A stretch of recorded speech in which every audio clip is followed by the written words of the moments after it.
じゃあ次、14番いきましょう。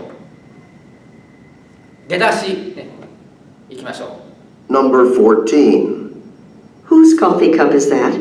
はい。Whose coffee cup? そう。Whose coffee cup? じゃあ、その後ろは A. Number 14. Whose coffee cup is that?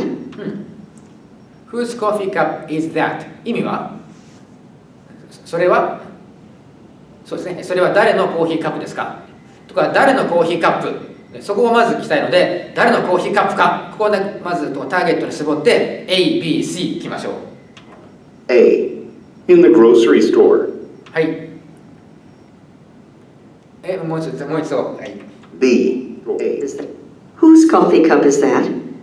A. In the grocery store. これ in the grocery store grocery store grocery store っていうのはこれは、食料品を扱っているお店のことです。 grocery store so in the grocery store これは誰のに対して違いますね。答えじゃないと。じゃあ次 B いきましょう。 B. Several containers. はい。 several じゃあ後ろ C. Store. B. Several containers. はい。